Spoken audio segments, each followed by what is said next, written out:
Hivyo mke wangu unataka simu. Wewe niache niondoke. Wapi uende? Kwa mwanasheria mimi sitaki. Wapi unataka uende mke wangu acha mambo yako ya. Kwa mwanasheria. Kwa mwanasheria kufanyaje?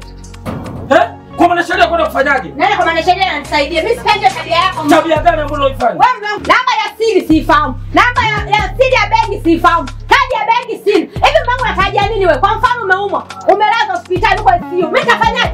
Sina hata namba za siri hata hadi kadi za benki siri. Nitafanyaje mimi? Sitafia hospitali wewe.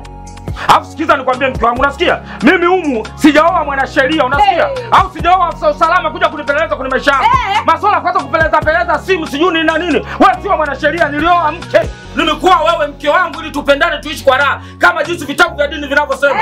Sasa masuala kwanza kupeleleza simu yangu, maana unaanza kunipeleleza na unataka kama hayo mambo yanatoka wapi? Mungu ni kama utanisaidia. Umenipa kadi ya benki, umenipa namba za siri. Haya, umetokea bahati mbaya umekufa. Tuanze kuhangaika kabisa kutafuta makaratasi twende mpaka benki kwa kuhangaika. Hata nilikuwa kitu rahisi tu kutoa namba za siri tuanze kutoa pesa tuanze kusaidia wewe. Mimi siwezi kubaliana hii hali. Sitaki kabisa. Kama unataka mimi tupendane huko ndani, nipe kadi ya benki, nipe namba za siri ya pesa, hadi mitandao yote nipe. La sivyo siwezi kukubaliana hata siku moja. Unasikia mke wangu? Wewe unataka ukimbilia kwa mwanasheria. Ndoa imemshinda mwanasheria Manyanya. Nenda kamuulize Manyanya, ndoa imemshinda. Sasa hivi anateseka. Sikiza nikwambie. Ndoa haihitaji mwanasheria, ndoa haihitaji sio mchungaji, ndoa haihitaji wala shehe. Ndoa ni makubaliano ya watu wawili, mimi na wewe. Kwamba nisikilize, kwamba tunaamua kuilinda hii ndoa au tunaamua kuivuruga. Alafu sikiza nikwambie mke wangu kitu kimoja, unasikia wewe?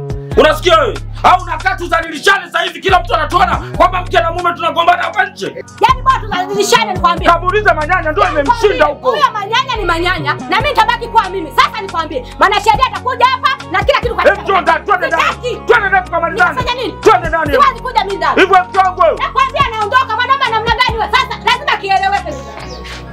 Hivyo mwanamke kitu gani jamani? Hivyo unajua maana ya ndoa wewe? Ndoa imewashinda mpaka wanasheria. Ndoa ni makubaliano, tukubaliane mimi na kwamba ndoa tunaivunja au tuna